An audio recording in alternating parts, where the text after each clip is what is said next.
किसी भी अन्य किंगडम का इस पृथ्वी के किसी और सभ्यता पर इतना प्रभाव नहीं पड़ा होगा जितना कि भगवान श्री राम और उनके विचारों ने भारतीय सभ्यता पर किया है। प्राचीन काल से वर्तमान युग तक श्री राम के विचार, मत, आत्मज्ञान और उनकी जीवनी भारतीयों के लिए एक मार्गदर्शन सिद्ध हुआ है। मर्यादा पुरुषोत्तम और धार्मिकता के प्रतीक के रूप में विख्यात भगवान श्री राम और उनके अनमोल वचन मनुष्य धर्म और उनके कर्तव्य को दर्शाता है। नवरात्रि के दौरान उनके अमर कथा का पाठ एवं श्रवण किया जाता है। अगर सभी मनुष्य उनके मार्गदर्शन में चलना शुरू कर दें तो यह वो कलयुग भी सत्य युग बन सकता है।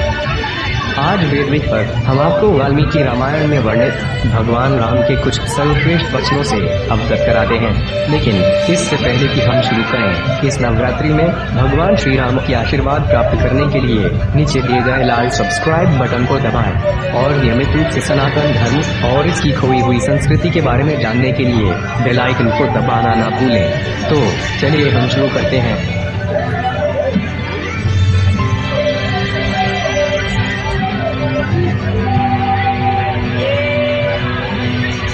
श्री राम का पहला वचन।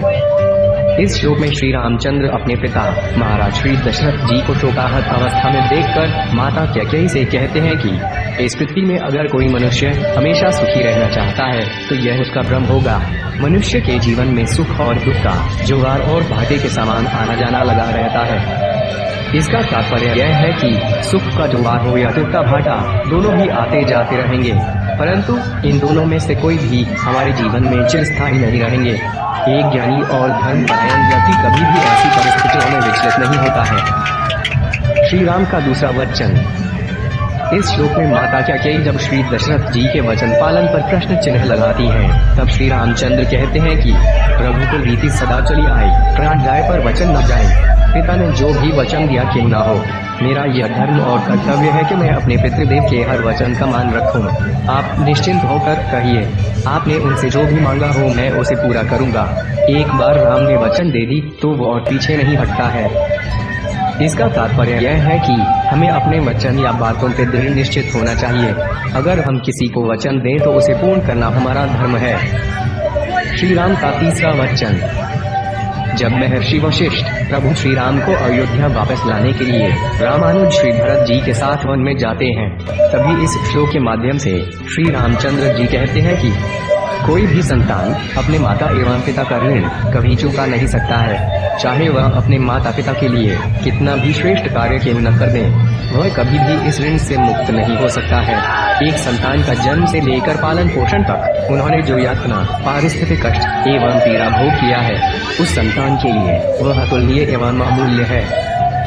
इसका तात्पर्य यह है कि हमें अपने माता पिता की सेवा करने का एक भी अवसर नहीं छोड़ना चाहिए। आज के युग में जब संतान अपने बूढ़े माता पिता को वृद्धाश्रम में या दर भटकने के लिए छोड़ देते हैं, यह श्लोक खास तौर से उन्हीं के लिए हम समर्पित करना चाहते हैं। माता पिता को कष्ट देना अर्थात परमेश्वर को कष्ट देने के समान है। हम अपने माता पिता के ऋणी हैं और यह ऋण हम कभी भी चुका नहीं सकते हैं। और एक मर्यादित एवं धर्मपरायण संतान का यह कर्तव्य है कि वे अपने माता पिता की सेवा का एक भी अवसर छूटने न दें। माता पिता की सेवा साक्षात ईश्वर की सेवा होती है। श्री राम का चौथा वचन। इस श्लोक के माध्यम से प्रभु श्री राम महर्षि वशिष्ठ से कहते हैं कि चंद्र अपनी शोभा छोड़ सकता है, गिरिराज हिमालय हिमपातहीन हो सकता है और सागर अपना तट बदल सकता है, परंतु मैं अपने पिता द्वारा दिए गए वचन का उल्लंघन कभी नहीं कर सकता। इसका तात्पर्य यह है कि हमें अपने माता पिता के हर बात का पालन करना चाहिए। शास्त्र अनुसार माता के मुख से माँ सरस्वती अपने संतान के मन में ज्ञान का बीज अंकुरित करती है और पिता के रूप में स्वयं श्री हरि नारायण अपने संतान का पालन एवं रक्षा करते हैं। उनकी अवज्ञा करने का अर्थ है ईश्वर की अवज्ञा करना। श्री राम का पांचवा वचन। जब ऋषि जाबाल ने श्री रामचंद्र जी को अयोध्या वापस भेजने के लिए एक अज्ञानी के भांति तर्क दिया, तभी श्री राम ने इस श्लोक के माध्यम से उन्हें समझाया कि जैसे एक विशाला सर्प को देख लोग भयभीत हो जाते हैं, ठीक उसी तरह लोग एक मिथ्यावादी व्यक्ति देखकर भयभीत हो जाते हैं। इसका तात्पर्य यह है कि अपने जीवन काल में कभी भी मिथ्यावादी मत बनो। सहस्र मिथ्या कभी एक सत्य का सामना नहीं कर सकता है और मिथ्यावादी व्यक्ति को कोई भी पसंद नहीं करता है। सत्य ही धर्म है और धर्म पालन ही सर्वश्रेष्ठ कर्तव्य है। एक मर्यादित व्यक्ति कभी भी झूठ का सहारा नहीं लेता है। सत्य में ही उसका जीवन धर्म निहित रहता है। श्री राम का छठवां वचन। इस श्लोक में प्रभु श्री राम ऋषि जाबाली से कहते हैं कि मनुष्य का चरित्र ही यह निर्धारित करता है कि वह अकुलीन है या कुलीन, कपटी है या सत्जन, वीर है या फिर भीरू, या केवल उसकी मर्दानगी पर गर्व है। मनुष्य का जन्म या कुल से यह सिद्ध नहीं होता है कि वह अच्छा है या बुरा, ऊंच है या नीच, पवित्र है या अपवित्र। मनुष्य के विचार एवं चरित्र से ही उसका पूर्ण परिचय मिलता है। इसका तात्पर्य यह है कि हमारा परिचय हमारे जन्म से या कुल से जुड़ा नहीं होता है। यह तो हमारा कर्म, प्रवृत्ति और चरित्र से ही निर्धारित होता है। अनेक कुल है, भाषा है और अनेक मत है, पर सबसे पहले हम एक मनुष्य हैं और हमारा चरित्र ही हमें या तो देवता तुल्य बनाता है अथवा दानव समान। यह हमें ही निर्णय लेना होगा कि हम किसे अपना आदर्श माने एवं कैसे धर्म का पालन करें। श्री राम का सातवां वचन। जब वन में प्रभु श्री राम को अशुभ लक्षणों का आभास होता है, तत्काल प्रभु श्री राम अपने अनुज लक्ष्मण जी को माता सीता के साथ रहने और उन्हें सुरक्षित रखने की आज्ञा देते हैं। एवं इस श्लोक के माध्यम से वे लक्ष्मण जी को कहते हैं कि बुद्धिमान मनुष्य हमेशा त्रासदी एवं दुर्गति का पूर्वानुमान लगा लेता है एवं इस तरह के बाधा और विपत्तियों को दूर करने एवं परिजनों को सुरक्षित रखने का मार्ग सुनिश्चित कर लेते हैं। ऐसे मनुष्य ही अपने जीवन में सुखी रहते हैं एवं जीवन का संपूर्ण आनंद लेते हैं। इसका तात्पर्य यह है कि किसी भी अशुभ लक्षणों को अवहेलना नहीं करना चाहिए। किसी भी विपत्ति का पूर्वाभास मिलने पर उसका तत्काल निवारण करने की चेष्टा करें। ऐसा करने से हमारा जीवन सुखदायी, सुरक्षित एवं आनंद पूर्ण होगा। श्री राम का आठवां वचन।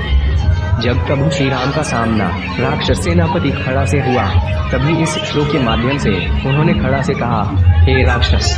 जैसे लोग एक विषधारी सर्प का अंत कर देते हैं, ठीक वैसे ही लोगों के द्वारा एक अधर्मी, क्रूर एवं पापी का अंत निश्चित है। एक ऐसा क्रूर व्यक्ति जिसके सभी कार्य धर्म के विरुद्ध हो एवं जिसके कारण वह लोगों को आघात पहुँचे, ऐसे व्यक्ति के भाग्य में भयंकर मृत्यु लिखा रहता है। इसका तात्पर्य यह है कि अगर बुरा करोगे तो बुरा भोगने के लिए तैयार रहो। तुम्हारा कर्म ही तुम्हारा फल निर्धारित करेगा। अतः सत्वचन श्री राम की कभी ऐसा कार्य न करना जिससे किसी को हानि या चोट पहुँचे। सर्वदा सत्मार्ग में रहो एवं सत्कार्य करो। श्री राम का 9वां वचन। बालीवध के उपरांत इस श्लोक में प्रभु श्री राम बाली से कहते हैं, ज्येष्ठ परिजन, भ्राता एवं शिक्षा गुरु वे 3 व्यक्ति हैं जो ज्ञान प्रदान करने के साथ साथ एक मनुष्य को धर्म का मार्ग अनुसरण करना सिखाते हैं। इसी कारण यह तीनों ही पिता सम्मान एवं आदरणीय होते हैं। इसका तात्पर्य यह है कि किसी भी वृद्ध परिजन, बड़ा भाई अथवा शिक्षा प्रदान करने वाला गुरु एक पिता के भांति हमारा मार्गदर्शन करते हैं। यह तीनों धर्म के मार्गदर्शक हैं। उन्हें अपमान करना अर्थात अपने पिता का अपमान करने के समान है। सर्वदा अपने ज्येष्ठों का आदर सत्कार करना ही हमारा धर्म है। श्री राम का 10वां वचन। जब रामानुज भरत जी ने प्रभु श्री राम जी को उनके पिता के देहांत का समाचार दिया, तभी श्री राम ने वन के फूल, फल एवं कंदमूल से अपने पिता को श्रद्धांजलि अर्पित किया। भरत जी ने जब कहा कि वे उनके श्रद्धार्थ के लिए अयोध्या से सामग्री लाए हैं, तभी श्री राम ने इस श्लोक में यह कहा था कि जो एक मनुष्य का तत्कालीन आहार है, केवल वही आहार उसे अपने ईश्वर के पूजा में अर्पित करना चाहिए। इसका तात्पर्य यह है कि अपने ईश्वर या भगवान या माता पिता को वही आहार दीजिए जो आप खाएंगे। आजकल के दौर में वृद्ध माता पिता एक बोझ बन चुके हैं। अगर कोई संतान उनकी सेवा ना कर सके तो उसके जीवन का क्या अर्थ रहेगा। श्री राम की वाणी हमें यह सिखाती है कि अपने गुरुजन को वही आहार दें जिसे आप भी ग्रहण करेंगे। श्री राम का 11वां वचन। जब लक्ष्मण जी मेघनाद के वासवी शक्ति अस्त्र से मूर्छित हो गए थे, तभी प्रभु श्री रामचंद्र जी वेदना से विलाप करने लगे और इस श्लोक में वे कहते हैं, देश विदेश में कोई मनुष्य सहस्त्र परिजन और अनेक स्त्री की न रख ले, उसे लक्ष्मण जैसा अनुज कभी नहीं मिल सकता। इसका तात्पर्य यह है कि श्री राम ने अपने अनुज लक्ष्मण जी को सर्वदा पुत्र के रूप देखा है।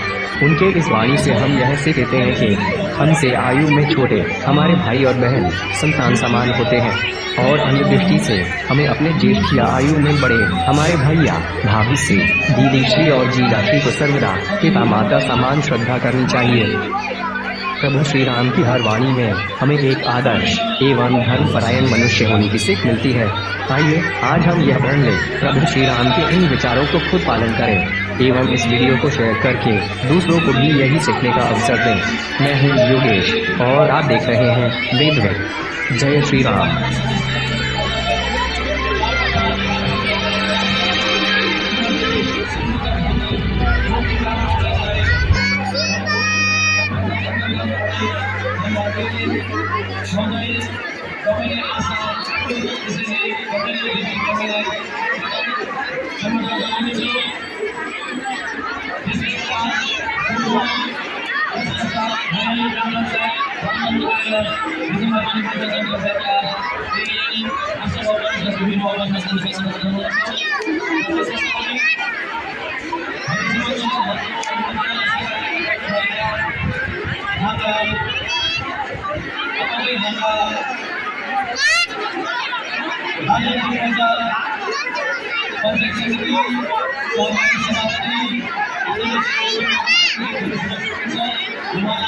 Thank you.